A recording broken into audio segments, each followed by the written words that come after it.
Oh my goodness, you got an offer 50,000 over your list price? Could you just imagine as a home seller getting an offer way over your list price? Well, that's the reality of the real estate market today here in 2024. With the lack of inventory that's available, we are still seeing multiple offers on every property. It isn't as many as it was in 2020 or 2021, but it's still very, very high. According to the National Association of Realtors, the average multiple offers received on properties is about 3.5 offers for every home sold from June 2023 and on, right? So that's phenomenal. But how do you do that? How do you, as a seller, strategically price your home to get it sold and to negotiate such terms that make great sense for you as the seller and the buyer? Because, of course, they've got to come along with the program. They got to be willing to do this. And so I'm going to start right off with being completely transparent. You need an agent who knows how to negotiate, great communication skills, and master the art of managing multiple offers, because it truly is an art and so much work. I will just share a short story. Many, many years ago, when I was first getting started, I got multiple offers on properties, and I was like, what the heck? How did I do this? I almost got like 40 offers, and I had to figure it all out. And in that time, I learned and mastered the system on how to, one, present offers to a seller, two, for me to review those offers and be able to make sure all offers were submitted to the seller, because we are required here in the California area to give all offers to the seller to review and either counter or reject or accept. Just a requirement. And we also have these like little lines on our docs that say, hey, presented on this day at this time and rejected on this day at this time. And I know a lot of agents probably don't use those. I do. So if you ever want to see it, I've got them checked. So let's get into this. How to create and select the perfect offer, right? Well, first and foremost, you've got to have a fantastic price on the property. And it's so exciting and appealing to be like, I'm going to price it so high because I know there's no other houses for sale. Well, let me give you a reality check on that. Buyers know, they have a basic idea of what a property is valued at. And if they don't really know, the appraiser who comes in and does the appraisal on behalf of their loan, if they're getting one, does tell them. So first and foremost, you've got to price the property accurately, correctly, strategically is what I do recommend, and how I help my sellers to win in bidding wars, right? Price your property at a very strategic number, and it'll either go up, and if you do it wrong, it can go down. We do not want it to go down. We want it to go up, up, up. And with the cost of housing here in California being so high, interest rates being considered high, and home prices are high, not considered. We're just high in home pricing. You just got to know that everything needs to be, well, what we call fair market value.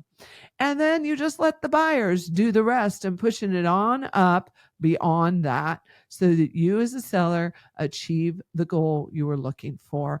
And it becomes a win-win for everyone involved. Now, there's the other end of that spectrum where you price your property really low because you're like, oh, well, everyone's just going to bid it up. So let's just see where it ends up. I'm not going to recommend that either, because that will turn off buyers. They can tell when a property is priced too low. And well, let's be completely transparent about that too. Buyers can feel and be disrespected, and they just won't play. They won't play the game. So let's just look for the win-win. Let's price accurately, price correctly, so that the house will naturally inflate as demand is needed for the property, because that can happen. And you don't have to price way under market value.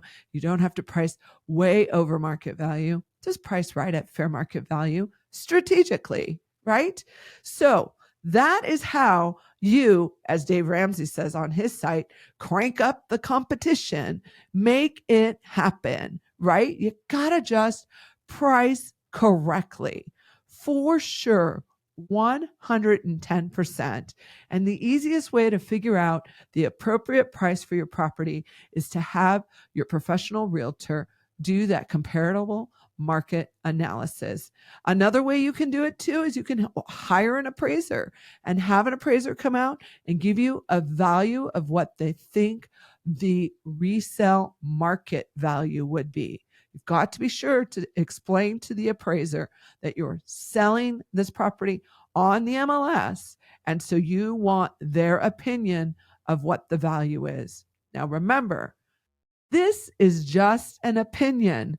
You buyers and sellers determine the final sales price. It's really up to you guys. We just give you an opinion, right? If you choose to go the appraisal route, that generally costs you money and it is non-refundable. But you get a great report and you have it validated. You feel comfortable about it. So it might be worth it for you. Okay, moving on to you've received. Oh my goodness, you've received because you strategically priced it. You put that property on the market and you said, hey, let's go. Let's move this forward. The house looks great. It shows great. You've got your open houses ready. You've got your showing schedule down. People put offers in. And then you start receiving buyers' offers. We want to be completely transparent with buyers. We want to let their agents know when these offers should be submitted and when these offers should be returned. Counter offers should be returned, right? Generally, when it comes to us, the easiest way to communicate it back in the day when we were getting like 20, 30 offers, we'd just put it in the MLS and be like, all right, agents, need all offers in by Wednesday so that we can open escrow by Friday. That was a very commonplace thing. Now, we don't do it as much because we don't receive as many offers as quickly, but we do communicate with the agents. And on your seller multiple counteroffer, on the offer itself, when the buyer writes it, there is a normal, natural deadline that's written into the contract, thankfully, because the California Association of Realtors has included that. And so the standard timeline is 3 days at 5 p.m. So you submit an offer in 3 days, it is considered void if the seller doesn't respond to it. Now, say the seller responds to it on day 4. You as the buyer, you could say, you know what, I'm still willing to work with it. Great. And you could say, nope, I moved on, bought another property. Sorry. That is totally okay too. So you're going to make sure you want to give your buyers a deadline. Make sure the buyers understand this is the time when we need all offers in, and this is when we expect to have all responses back so that everyone is in the know. No one's wondering what's happening because, when you kind of leave things up to, well, I wonder if this or that, the stories people say in their heads are never the stories we want them to hear. Generally, I mean, really, how many people are optimistic out there and write better stories? Okay, moving on to choosing that best offer. So look, the best thing you want to look for, the number one thing you want to look for is the buyer's financial strength. their ability to purchase your property. And so, as a seller, your agent should have provided you proof of buyer's cash to be able to pay for it. If they're financing, their pre approval and their DU underwriting approval if it's available, which is the best thing to see because then you go, okay, great.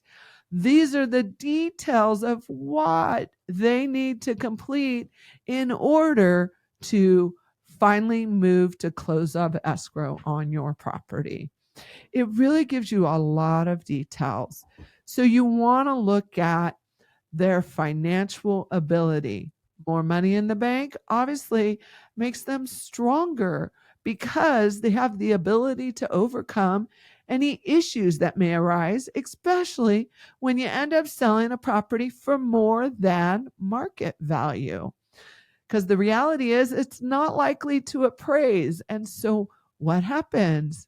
The buyer has to make up that difference in cash, or the seller takes a price cut. And generally, when you're in a multiple counteroffer situation, the seller's not the one who takes the price cut. The buyer usually makes up the difference in cash to close the transaction. Remember, here in California, everything's negotiable. So you're not obligated one way or another until you sign the contract to the terms on that contract. Okay. So I'm going to remind you always talk with your real estate professional so that you completely understand what you're being obligated to. Please don't tell us, I just hit the sign, finish key, and I just moved on with life. We don't want to hear that. We want to know that you're doing your part as well. You're reading the contract to the best of your ability. You're asking us questions, and we're helping you to win in this transaction. So, we're also in that contract looking at contingencies and concessions. Lori, what the heck is a contingency? Well, the buyer has the ability to do a home inspection. They have complete right ability, desire. They get to book it, they get to have it, they get to pay for it. It costs them money. They get a report back and they look at it and they go, oh my gosh, this is everything that's wrong with the house. They look through that and then they go ahead and potentially send you, Mr. Seller, a request for repairs. So, and they have the right to ask. Doesn't mean you have to do it, Mr. Seller, but they do have the right to ask. So, contingencies for our standard contract here in California, where I work, is a 17-day timeline. That means that's the standard contract. You can shorten those, you can make them longer, you can eliminate them, say goodbye to them, right? You could do anything you want with those sweet contingencies. And how do you do that? In writing. You sign a contingency appraisal, a contingency removal document, and you move it forward in your offer. So, some of the types of contingencies in the contract is the mortgage contingency. Well, I just need to make sure I know I'm pre-approved for the home loan and I know I can buy it, but it is subject to the house that I'm buying, Mr. Seller. So I'm going to hold on to my mortgage contingency because I need the lender to give me the okay. Or you go in completely confident and you go, you know what? My lender has done all their due diligence. All they need is the appraisal and the title clearance on this. There is nothing wrong with my approval on the back end. I'm completely confident. And so I waive that contingency, say goodbye to it, right? There's the home sale contingency. And no one honestly ever likes that one. That one means you've got to sell a house to buy another house. Just means there's a lot more moving parts in the transaction. And of course, the good old inspection contingency.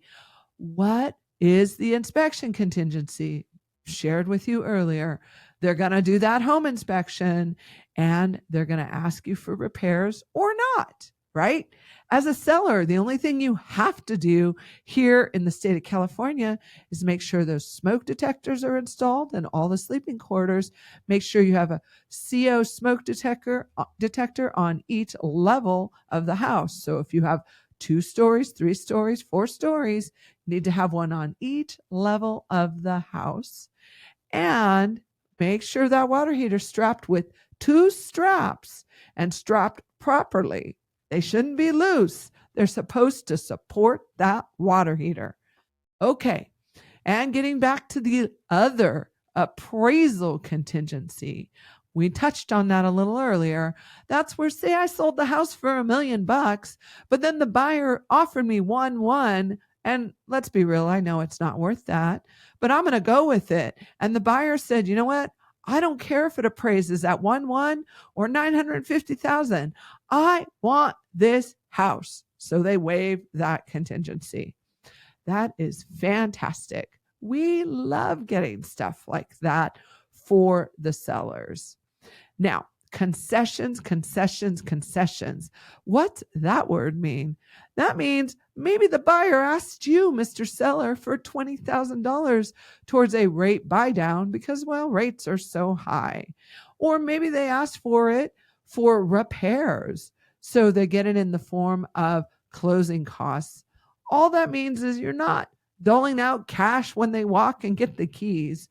It's a credit from your costs to the buyer on their closing costs as well.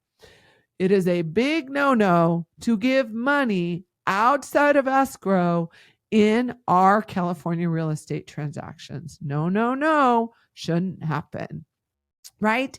Then the other thing we should look at is the closing timeline. Now, some people think, well, I want to close right away. But what does right away mean to you as the seller? Just got an offer, a 14-day close, and my seller's like, hold on, wait a minute. I can't pack that quick. Please give me 30 days. So you want to be able to negotiate that. So agents usually have great conversations around that. How much time does the seller need? Because the buyer is willing to help with that. So we have a conversation about it, and then you write it in your contract. If you don't have a conversation between the agents, the seller is going to counter an appropriate closing timeline for themselves, whether it's 30 days, 45 days, 60 days, or a 30-day close of escrow with a 60-day rent back.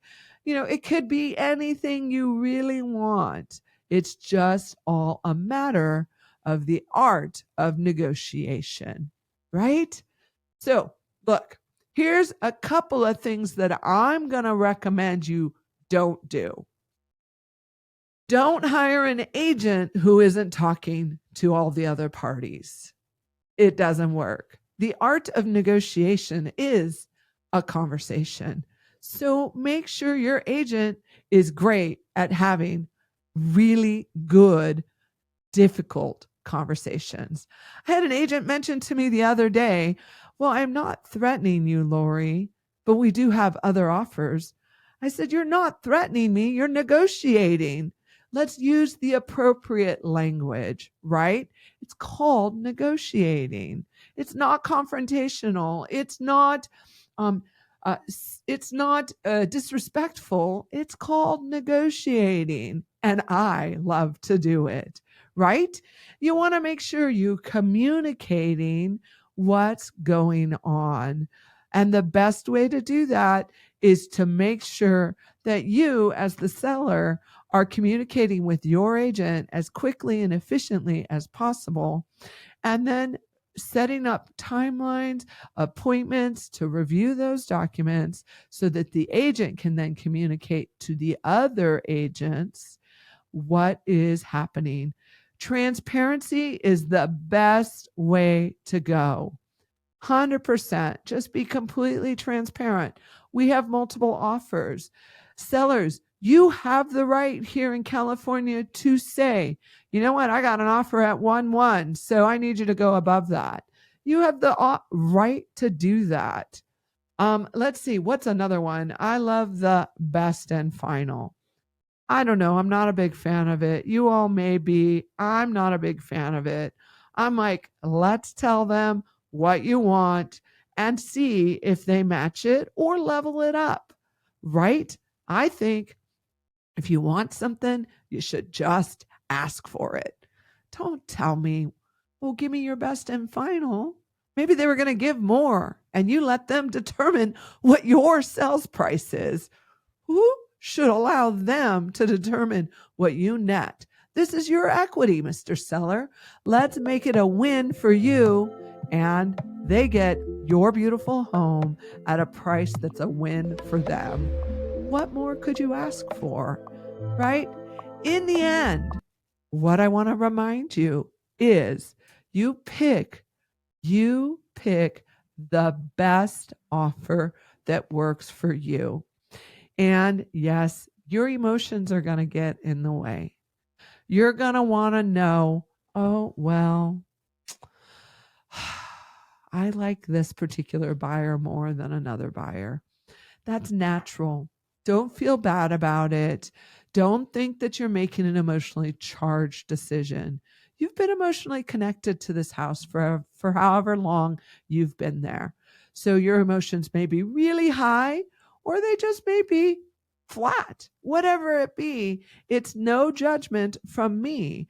I'm going to make my recommendations as your agent to what I think is the strongest offer, the strongest agent with the strongest package to get it done. That's my recommendation.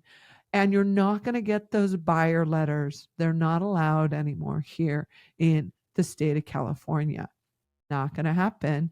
Not supposed to happen. So, buyers, if you're writing them, not supposed to do it anymore. It's just not allowed.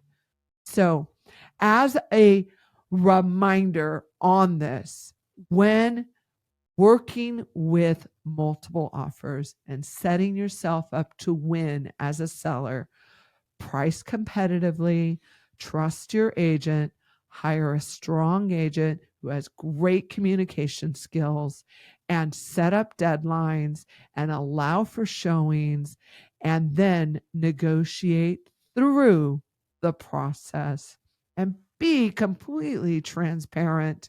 Make sure that buyers have great terms on their offers and they have the ability to close. Get the job done and close on a timeline that works for you. Thanks again.